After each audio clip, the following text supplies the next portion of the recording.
Okay जी, so our next topic is Schrodinger atomic model. ये भी जो है मॉडर्न थ्योरीज में ही आता है। छोटा सा टॉपिक है श्रोडिंगर एटॉमिक मॉडल। डिस्कस करते हैं इसको और जो है देखते हैं इसमें क्या है। तो क्या लिखा हुआ है कि Schrodinger model is just an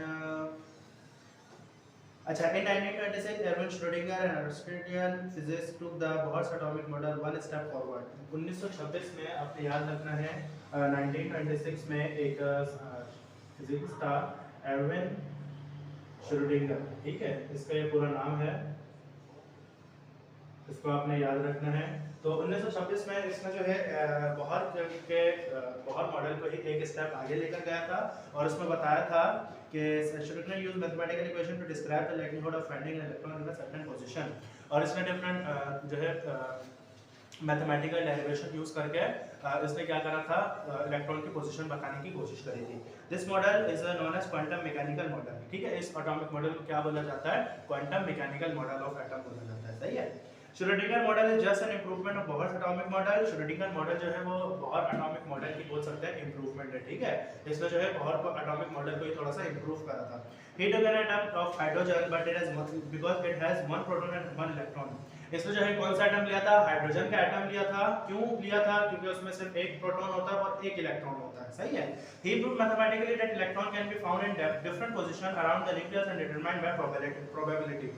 mathematically इसने ये प्रूव किया था कि हम जो है मालूम कर सकते हैं कि इलेक्ट्रॉन की डिफरेंट पोजीशंस, ठीक है, कि वो एटम में न्यूक्लियस के गिर्द जब रिवॉल्व करता है तो इलेक्ट्रॉन की पोजीशन को क्या कर सकते हैं, मालूम कर सकते हैं। और इसने मैथमेटिकली प्रूव भी करके दिखाया था। The quantum, इसके postulates है, the quantum mechanical model determined that electron can be found in various locations around the nucleus. He found electrons are in orbit as an electronic cloud. इसने क्या बोला, सबसे पहले जिसको पॉइंट है उसने बोला कि इलेक्ट्रॉन जो है वो डिफरेंट पोजीशन में क्या करता है, मूव करता है, सही है। डिफरेंट पोजीशन से पे क्या करता है, मूव करता है। और जो मूव करता है वो इलेक्ट्रॉनिक क्लाउड की तरह इस तरीके से वो क्या करता है, मूव कर रहा होता है, सही है, इस तरीके से। आई बात समझ में, न्यूक्लियस के गिर्द मूव करता है और इलेक्ट्रॉनिक क्लाउड जो है बन रहा होता है, उसे क्या बोलते हैं, atomic orbiter. Each subshell in an orbit have different shape with which determine the presence of electron। और किस ऑर्बिट में डिफरेंट सबशेल में जब इलेक्ट्रॉन मूव करता है तो उससे हमें पता चलता है कि इलेक्ट्रॉन जो है कहाँ किस तरीके से पाया जा सकता है, ठीक है।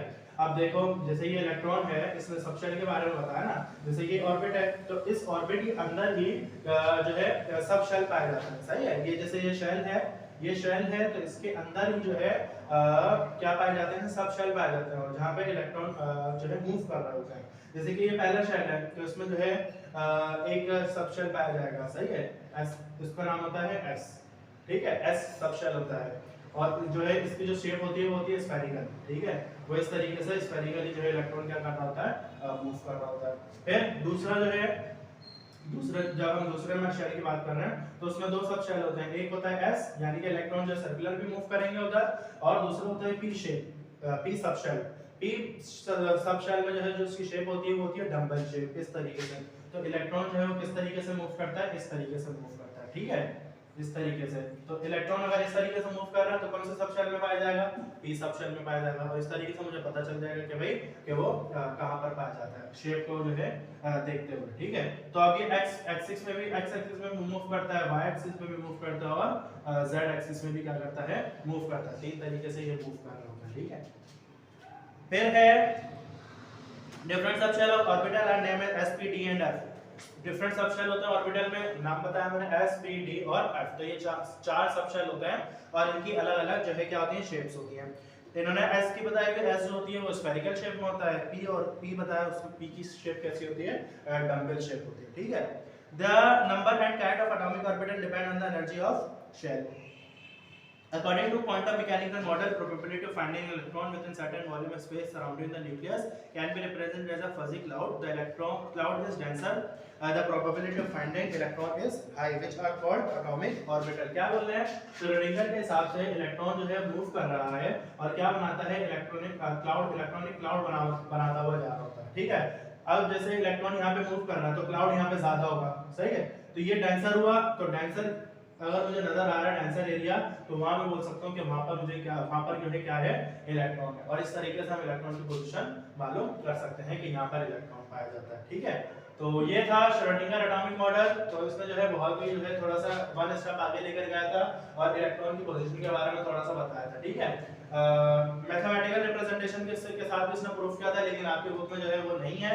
तो जाहिर है पढ़ने अभी आपको जो है पढ़ने का कोई फायदा नहीं है, लेकिन हाँ अगर आप पढ़ना चाह रहे हैं, आप देखना चाह रहे हैं डेरिवेशन इसने किस तरीके से की और किस तरीके से मालूम किया, तो आप जो है आगे फर्स्ट सेकेंडरी क्लास में जो है देख सकते हैं उसकी बुक में जो है, या यूट्यूब से लेक्चर भी आप जो है देख सकते हैं। श्रोडिंगर एटॉमिक मॉडल के बारे में आपको पता चल जाएगा। तो आपकी जो है अभी इनिशियल लेवल है, तो आपकी बुक में जो है इतना डिटेल में ज्यादा डिस्कस नहीं किया हुआ। ठीक है, so that's all for today. उम्मीद है श्रोडिंगर एटॉमिक मॉडल जो है क्लियर हो गया होगा।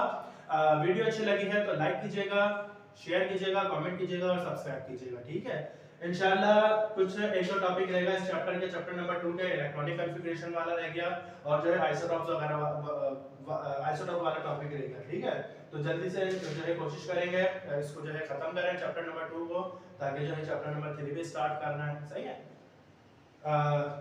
लास्ट में जो है लाइक कीजिएगा, कमेंट कीजिएगा, शेयर कीजिएगा। आज के लिए इतना ही रखते हैं, इंशाल्लाह मिलेंगे नेक्स्ट वीडियो में। तब तक के लिए अल्लाह हाफिज़।